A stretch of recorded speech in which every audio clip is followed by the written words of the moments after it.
네, 우선 여전히 트럼프 정책에 대한 불확실성이 크고요. 다음 주에 미국 물가와 같은 이제 중요한 경제 지표 그리고 금토일 같은 빅 이벤트까지 있기 때문에 다음 주 환율은 아마 위아래로 좀 변동성이 클 수도 있을 것 같습니다.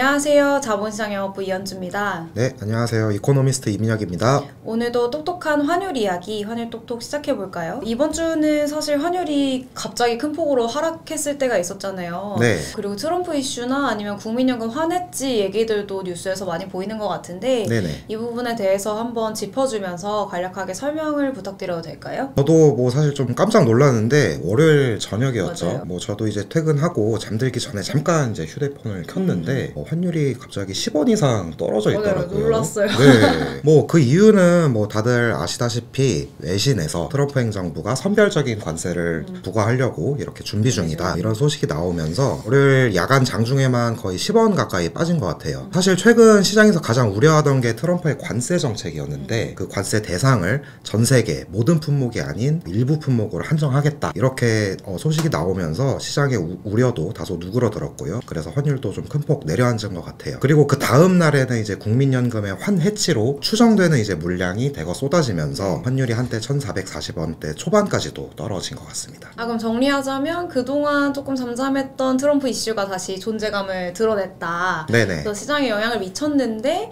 거기에 더해서 마침 국민연금의 달러 매도 물량까지 나오면서 환율이 갑자기 큰 폭으로 하락했다, 이렇게 정리해볼 수 있을 것 같은데요. 최근 뉴스나 이런 데서 국민연금 환해지에 대한 얘기가 많이 나오잖아요. 국민연금의 환해지가 뭔지 아니면 언제 이렇게 나오는지에 대한 설명이 추가적으로 부탁드려도 될까요? 네, 우선 처음으로 말씀드리고 싶은 건 국민연금 환해지 물량이 실제로 나왔는지는 확실치는 않아요. 일단은 이제 그렇게 추정이 되는 상황이다 정도로 말씀을 드리고 시작을 할게요. 환해지에 대해서 이제 간단히 설명을 드리자면 우선 국민연금의 해외 투자 규모가 상당히 크다는 데서부터 시작을 해야 될 것 같습니다. 현재 이제 국민연금의 해외 자산 규모가 약 4,800억 달러 정도 됩니다. 이걸 지금 환율로 계산하면 약 700조 원 정도 돼요. 여기서 이제 알 수 있는 정보는 만약 여기서 환율이 지금 1,450원에서 만약에 1,350원으로 100원 떨어졌다라고 가정을 하면은 국민연금의 해외 자산 규모는 기존 700조 원에서 650조 원 정도로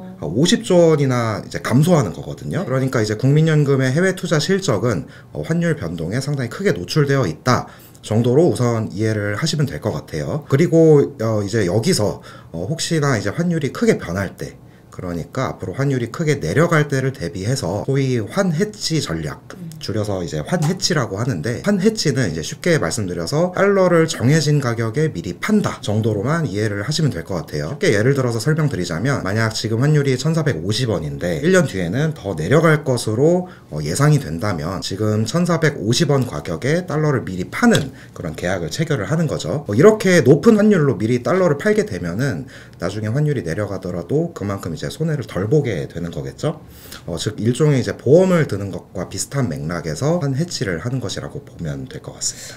그러면 앞으로 환율이 크게 내려갈 때를 대비해서 미리 대비하는 차원에서 국민연금이 달러를 매도하는 움직임이 있었던 것으로 추정이 되고, 그리고 이렇게 시장에 달러 매도 물량이 늘어나고 시장적인 이슈도 조금 있으면서 환율이 큰 폭으로 내려갔다 정도로 이해하면 될 것 같은데요. 제일 중요한 다음 주 환율에 영향을 미치는 이벤트들은 어떤 게 있는지 설명을 조금 부탁드립니다. 네, 다음 주에도 이제 중요한 경제 지표들과 이벤트들이 많이 예정이 되어 있어요. 이번 주는 이제 미국 고용이 나왔었는데 다음 주에는 이제 미국의 12월 물가 지표가 화요일과 수요일에 걸쳐서 나오고요. 목요일에는 이제 또 한국은행 기준금리 결정도 있죠. 그리고 이제 금요일에는 중국의 4분기 경제 성장률도 나오기 때문에 아마 다음 주 같은 경우는 주 초부터 주 후반까지 좀 하루도 긴장을 늦출 수 없는 그런 주간이 될 것 같습니다. 여기서 이제 아무래도 가장 중요한 건 미국 물가 지표죠. 왜냐하면 이제 최근 미국 물가 상승률이 다시 올라갈 조짐을 보이고 있기 때문인데요. 9월 소비자 물가 상승률이 2.4%였습니다. 그런데 이제 10월에 2.6%로 올라갔고 11월엔 2.7%로 이제 슬금슬금 계속 올라오고 있는 상황이에요. 그리고 이제 최근에 나오고 있는 물가에 대한 선행 지표들을 보면은 이번 12월 소비자 물가는 아마 2.9%까지는 오를 것 같습니다. 이렇게 이제 물가가 다시 반등하게 되면 연준의 금리 인하 속도도 그만큼 늦춰질 수밖에 없는 거고, 이렇게 금리가 낮아지지 않으면 달러도 더 이상 약해지지 못하는 걸 의미하기 때문에 그만큼 이번 물가지표 결과에 따라서 환율도 좀 크게 움직일 수 있다 정도로 말씀드릴 수 있을 것 같아요.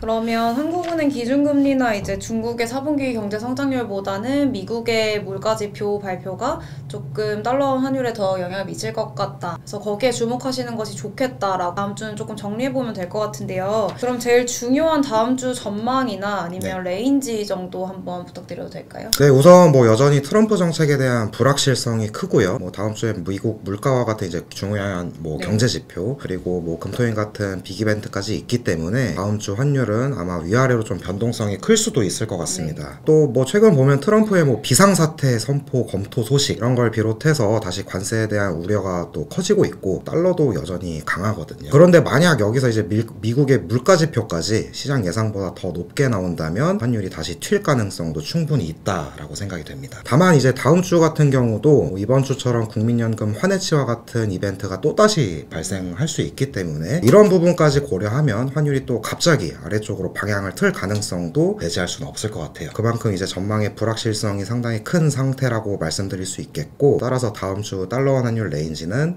1440원에서 1480원으로 예상합니다. 그리고 이제 유럽 같은 경우는 트럼프 관세 정책에 매우 민감하게 반응하는 지역 중 하나예요. 그래서 이제 현재도 유로화가 매우 약해져 있는 상태고요. 아마 다음 주도 좀 비슷한 흐름이 지속되지 않을까라고 생각하고 있습니다. 따라서 다음 주 유로화 환율 레인지는 1490원에서 1520원으로 예상합니다. 그리고 엔화 같은 경우는 현재 엔화 외에도 뭐 중국 위안화나 한국 원화 등 아시아 통화가 전반적으로 다 약세기 때문에 엔원이 뭐 이렇게 크게 변동할 것 같지는 않아요. 따라서 다음 주 엔원 환율 레인지는 915원에서 935원으로 예상합니다.